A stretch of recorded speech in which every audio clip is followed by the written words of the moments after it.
I recently read one quote my friend she put up on her WhatsApp status, and I would really like to share with all of you. It's so beautiful. It is about faith. So it is something like that. I don't remember right now, and I have this on my phone, but I'm shooting with it, so I can't use that also. But it's like when somebody has faith in life, you don't need an explanation. And when somebody is without faith, no explanation is possible. And I don't know, it got me. When I read that, I instantly messaged her. It was so beautiful because it's true. It's very true. You just try to think upon it and you will feel it, what these lines have conveyed. Okay, moving on. Our today's episode is about soul, is about journey, it's about death. Don't get worried or be scared whenever we or anybody talk about death. It is first thing which comes to our mind. No, why? Don't talk about it. Let's change the topic. I don't think I was also on that side of the road few, I think, months back. But after reading the book, after reading a lot of stuff in life, I think I came on this side of the road when I am ready to accept the realities of life, even if they are harsh, even if they are unacceptable.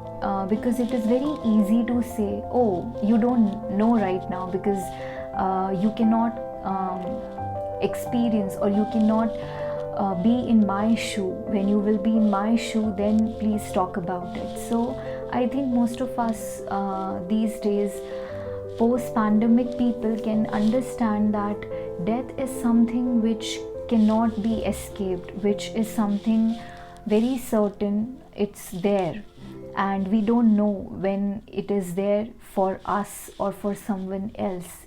The only thing we can be prepared for is life. Yes, speaking about death, and then I'm saying the only thing we can be prepared for is life. Why? Because death is not the end, it's not the full stop. Rather, it is the beginning of a new journey, and on that, our episode begins.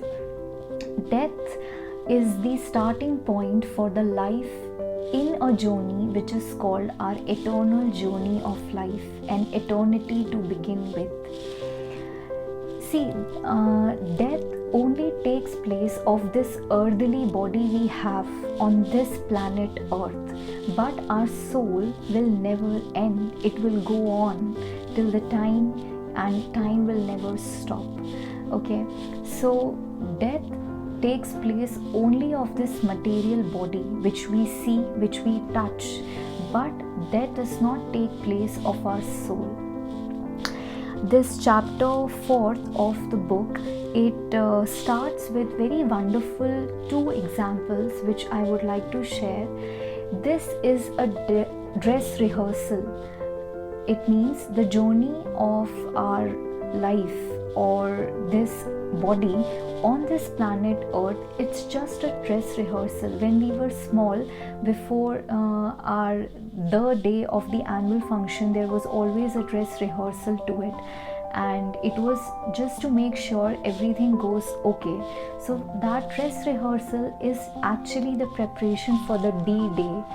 Similarly, our journey on earth, it is just a dress rehearsal for our eternal journey, so that we can get prepared.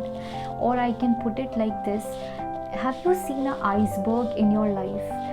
Or I don't think we have actually seen it, but in the documentaries on Discovery, we must have seen there is only a tip of the iceberg that is visible to our eyes.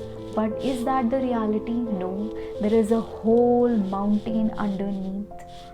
So our life on earth is exactly like that tip of the iceberg which we see. But it doesn't mean the mountain is not there. It doesn't mean the eternal journey is not there. Now just try to think it like this. If this was the only life we had on this earth and there was nothing after it, then we can do anything what comes to our mind. There will be no right, no wrong, there will be nothing, no consequences, no repercussions of whatever we do. But from the very beginning till the time we grow and we become adult, or I think maybe after that also, from our parents, from our school teachers, from our college professors, and whosoever we meet in life, we get to learn our morals, our values, our ethics, what to do, what not to do. Why people at different points in our life keep on telling us what we should do? Because every single act you do on this earth has eternal consequences or repercussions, I might say. And that is the reason they want us to get into only the right acts and activities, so that we can share the fruits of that right karma which we have done on earth, and not bear the fruits of the wrong karma. Because whatsoever karma you do, whether right, whether wrong, the fruits you only have to bear. Now this also, I think, one of the hint or indication that there will be a life after our death, and there will be consequences to what activities we have done in this material body, because of which we have been taught, do this and don't do this, so that those consequences, when we have to bear them, we'll be happy to bear them. This can be one side of the story. The other side of the story can be like this. In Hindu scriptures, please ignore the noise, I can't do or can't help. There are so many kids in the society, and their batteries are fully charged when it is Sunday.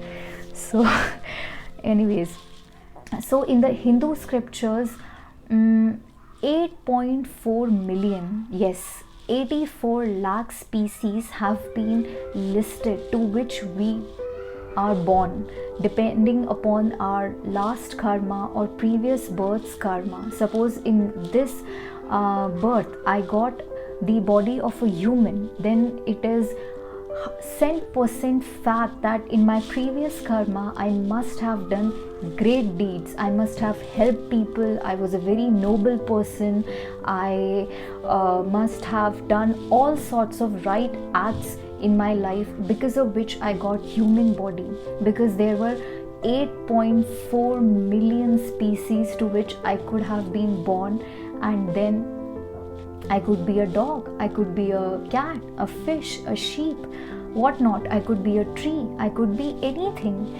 So in Hindu scriptures it is mentioned, human body is the best form of body, or the best form of life. We get to redeem our past deeds by praying to God, by chanting the names of God. Just imagine, in no other species you can chant, you can pray to God, because you don't have that intelligence, you don't have mind, you don't have skills to do that, you don't have energy to do that, you don't even have the brains to do that.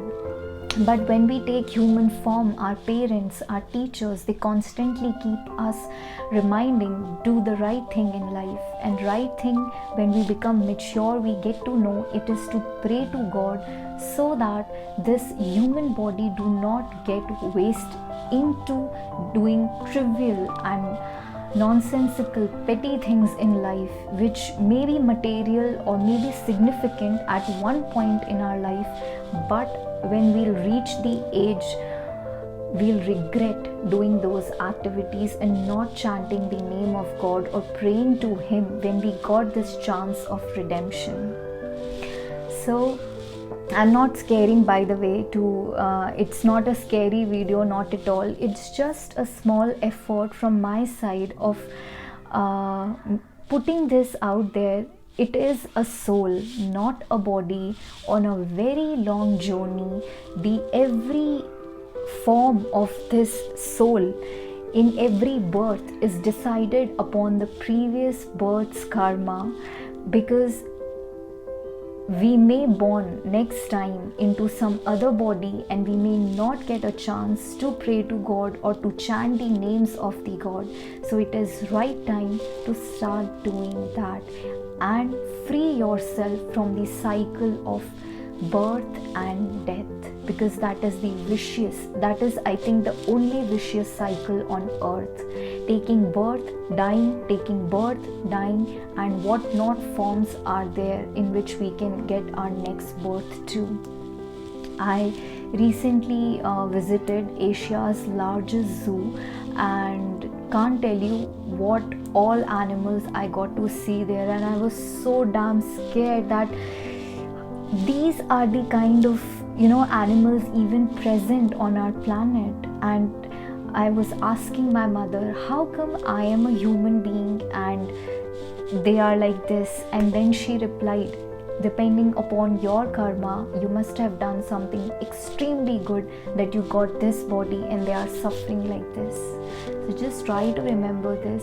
This is the golden opportunity we have got in human form to chant, to pray to God, to be more spiritual every day, to be more human every day and less God. Like I every time say, pray more, hate less, because world needs more of prayer and less of everything else. But ending this episode with a quote like I always do, and today what we have, let's see. It is thought for the episode 4th. Human life is very rare, like a diamond in a coal mine. You could have been dog, cat, bird, tree, fish, etc. So use it wisely.